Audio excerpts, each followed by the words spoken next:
tým, že už je myšinka zobudená, tak ju môžeme trošku pozrieť. Čau. Ahoj. Ahoj. No dám ti nejaký pamusoček. Takže tuto to vidíte. Kúpila som vlastne tieto Superzo, tieto vlastne pamosky, ktoré myšičky strašne chutia. Už som ich aj otvorila. Vyzerá to takto nejako. A sú to vlastne také krúžky cviklové. A sú strašne super. No. Je tu už strašný bordel myšiek. Budeme musieť minimálne ten piesoček upratať. No, vidíte, už si to vzala. Takže naozaj toto je veľmi chutí a určite o chvíľku si ukážem aj ďalšie pamosky, teda, ktoré som jej kúpila nové. Ale už sa asi chce vrátiť do domčeka, asi to tam už chce dať, takže ju nechám. Ešte tu vrátim aj kolotoč a tunel. Tak.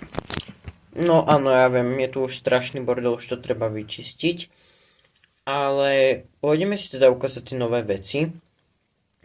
A naozaj, minimálne teda tieto pamosky myšinke strašne chutia. OK, takže ďalej som teda v Superzo kúpila tieto kukuričky. Je to teda tiež od značky Natureland. Stalo to teda 2,79 €. A myslím si, že to bude pre ňu fakt super. Potom vám to ešte ukážem aj, ako to má v ubikácii. Dúfam, že to teda bude chutiť. A vlastne tu nám môžete vidieť, že si to takto viete zaháknuť, ak máte klietku. A podľa mňa to vyzerá teda super. A tu keď sa pozrieme, je to teda 200 gramové. A je to fakt proste čisto iba tá kukurica. Takže je to super. Takže naozaj to stojí za vyskúšanie. Potom vám teda poviem, že či je to chutilo.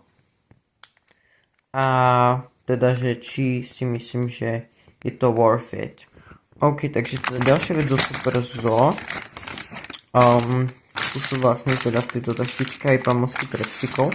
Ale videla som vlastne v zahraničnom videu od takej zahraničnej youtuberky, ktorá má doma škrečkov, že vlastne toto im dáva tieto tvrdé vlastne pamosky pre psy, tým škrečkom, že to dáva, no a vlastne, že si na to môžu obrúsiť zúbky a že vlastne to aj podporuje to aj stimuluje vlastne tých škrečkov k tomu, aby si na tom obrúsili zúbky, pretože im to chutí a vlastne má to nejakú určitú vôňu. Je to proste pre nich zaujímavejšie a je to vhodné teda. Nemusíte sa bať, ale zase netreba im to dávať nejako často a myslím si, že im to aj celkom dlho vydrží tomu škrečkovi, takže naozaj odporúčam. No a ako posledné tu mám teda takéto veci na DIY, tie som teda kúpila v obchode Teddy. Každopádne toto je taká strašne zlatá ohradka. Sú to vlastne takto 4 akoby tie ohradky. No a to určite teda chcem využiť na nejaké DIY. A toto tiež určite. Toto som kúpila tiež teda vtedy. Ako môžete vidieť, obidve tieto veci stali vlastne po eure. No a sú to vlastne také malé kvetinačiky, také mini kvetinačiky. A do toho by som teda veľmi rada urobila nejaké papanie. A vlastne tiež si budem môcť obrúsiť zúbky, keď sa bude chcieť dostať k tomu papaniu. S tým, že vlastne okúšia aj to drevo. Myšinku mám tuto v kolotoči. Čau moja. Dobre, nechám ťa. Už asi aj som ju vyrušila. Každopádne nachystal som ešte takto na večeru nejakú zeleninku.